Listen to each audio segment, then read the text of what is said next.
le président du Salvador, Nayib Bukele, a proposé d'utiliser les prisons du pays pour accueillir des criminels de toute nationalité qui seraient expulsés des États-Unis. Le département d'État américain a qualifié la proposition d'extraordinaire. Une offre percutante faite par le président du Salvador, Nayib Bukele, inquiète les narcoterroristes brésiliens et les autorités impliquées dans des activités illicites. Je pense que ce que fait El Salvador sera probablement très différent de ce que le Brésil doit faire, mais oui, ce qui dérange beaucoup de gouvernements, c'est qu'El Salvador démontre que tout peut être fait avec de la volonté. Et que lorsqu'un pays ne résout pas son problème, surtout celui de la criminalité, c'est parce qu'il n'y a pas de volonté de le résoudre. Et dans certains cas, c'est parce qu'ils sont complices des criminels.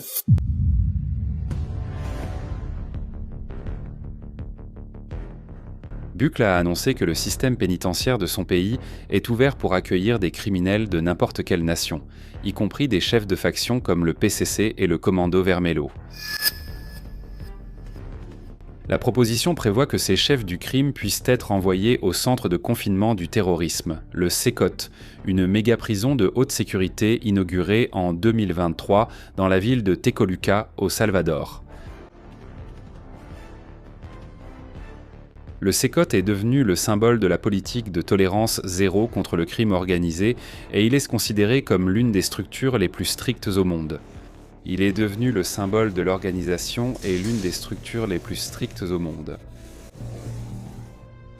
Le Salvador, qui avec le Paraguay, l'Argentine et l'Équateur fait partie du bouclier des Amériques, tente de rendre possible l'envoi de narcoterroristes vers le CECOT, renforçant ainsi la coopération régionale contre la criminalité transnationale. Si les hommes commencent à se venger des honnêtes gens au hasard, il n'y aura même plus de temps pour manger en prison. 1. La proposition de Bukele, donc, n'est pas seulement nationale, mais continentale, et renforce l'idée que la lutte contre les factions a une solution, mais qu'elle exige une intégration entre les pays et des actions conjointes d'intelligence et de répression. Mais la justice et le gouvernement brésilien autoriseraient-ils l'envoi de narcoterroristes au Salvador ? Soyez les bienvenus à Vie à la caserne.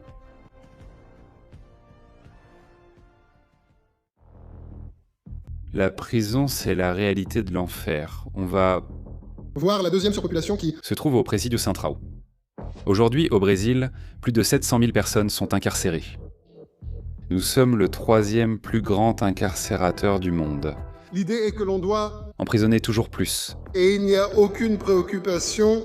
Dans une... Où ces détenus vont-ils être placés ? Je suis déjà ici depuis 24 jours, 15 jours, je suis ici depuis presque 50 jours, sans prendre de douche.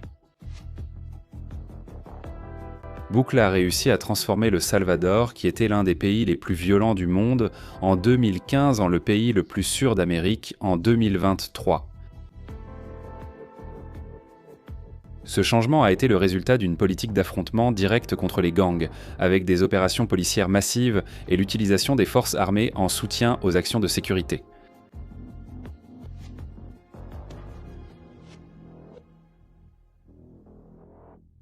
L'emprisonnement massif de milliers de membres de factions a réduit drastiquement les taux d'homicide et a consolidé l'image de Bukele comme le leader impitoyable contre le crime. Le CECO a été conçu pour accueillir jusqu'à 40 000 détenus avec une technologie avancée et une surveillance constante. Contrairement à ce qui se passe au Brésil, où les chefs criminels continuent sans de diriger les factions depuis l'intérieur des prisons, au Salvador, l'objectif c'est de couper toute possibilité de communication avec l'extérieur. Cette prison est considérée comme un modèle pour les pays confrontés à des problèmes similaires de factions et de cartels. L'offre de Bukele élargit le débat sur la coopération internationale contre la criminalité. Au Brésil, cependant, la réalité est très différente. Bien qu'il dispose de prisons fédérales de haute sécurité, le système permet encore aux chefs criminels d'exercer leur pouvoir au-delà des barreaux. Des avocats et des agents publics corrompus agissent comme messagers du crime, maintenant la terreur et la peur parmi la population. Cette fragilité institutionnelle rend pratiquement impossible toute initiative du gouvernement brésilien pour accepter l'envoi de criminels afin qu'ils purgent leur peine dans un autre pays, même face à la violence imposée par les organisations narcoterroristes. Dans la lutte contre la criminalité généralisée instaurée par Bukele, la police nationale du Salvador a gagné en importance dans ce processus, agissant de manière intégrée avec les forces armées.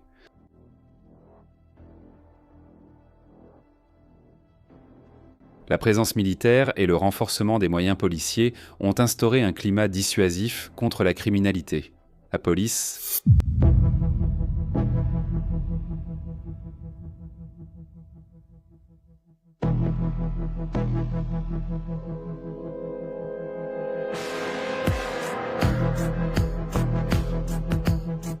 du Salvador a créé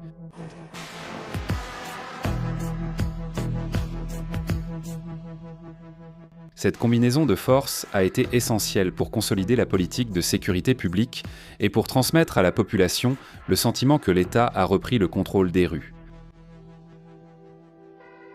Dans le domaine judiciaire, Bukele a promu des changements profonds. La destitution des magistrats de la Cour suprême et la retraite obligatoire d'environ un tiers des juges ont consolidé le contrôle de l'exécutif sur un système judiciaire auparavant marqué par la corruption.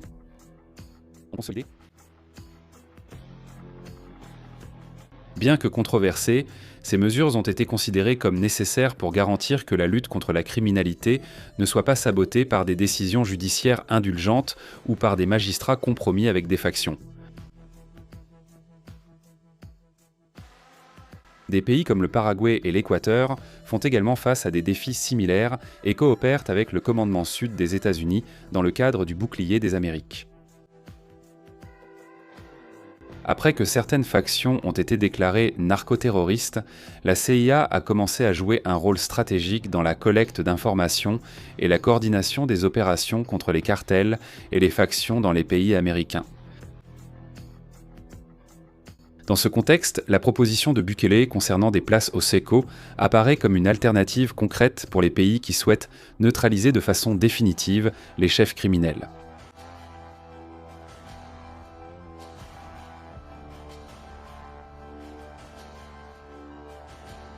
La proposition d'envoyer les chefs du PCC et du Commando Vermelho dans une prison véritablement de haute sécurité, bien que théoriquement réalisable, se heurte à des obstacles politiques et juridiques au Brésil.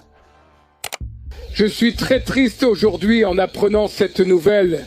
Le secrétaire des États-Unis d'Amérique du Nord, un certain Marco Rubio, a déclaré que nos criminels ici sont des terroristes et que les Américains peuvent intervenir.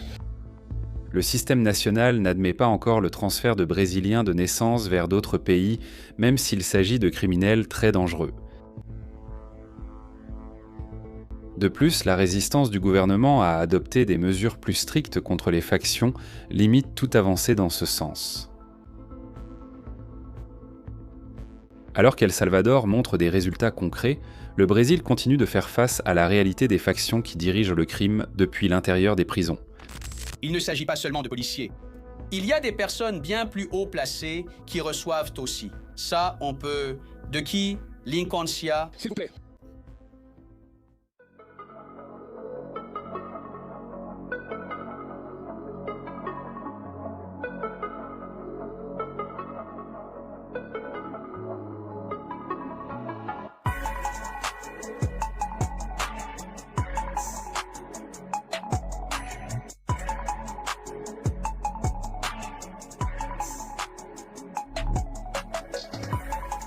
La différence dans la politique de sécurité entre les deux pays met en évidence comment des politiques d'affrontement direct peuvent transformer la sécurité publique, mais aussi comment des systèmes politiques corrompus peuvent empêcher des avancées significatives.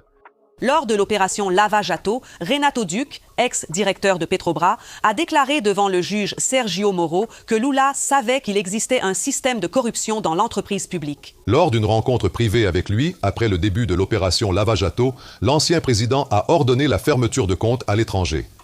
Le procureur général de la République a relaté dans la plainte: une ASPA, une organisation criminelle sophistiquée divisée en secteurs d'activité, qui s'est structuré de manière professionnelle pour commettre des crimes tels que le détournement de fonds publics, le blanchiment d'argent, la corruption active, la gestion frauduleuse, ainsi que diverses formes de fraude. Pour que le Brésil réduise la progression de la criminalité, il serait nécessaire de procéder par étapes, en commençant par la réforme du système politique et judiciaire. Le problème central réside dans la corruption qui imprègne presque tous les partis et idéologies, avec des politiciens recevant de l'argent provenant du crime organisé, impliqués dans des fraudes bancaires et le détournement de fonds publics.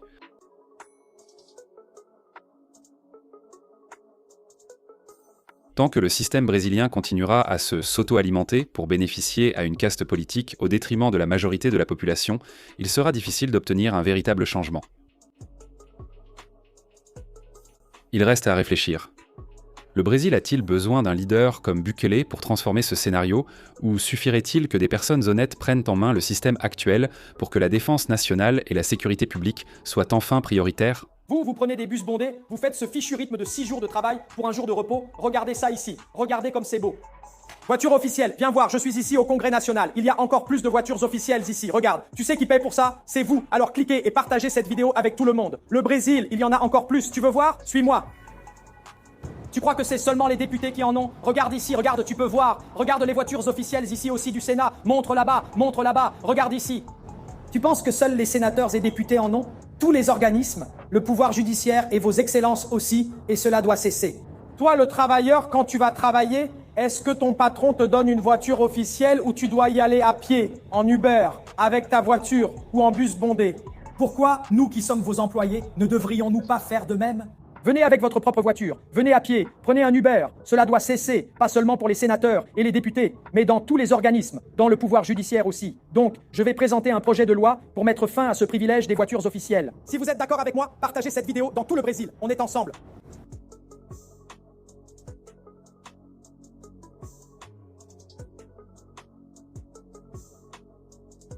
Laissez votre avis dans les commentaires et dites-nous si le système brésilien permettrait à quelqu'un comme Nayib Bukele de changer le cours de la nation.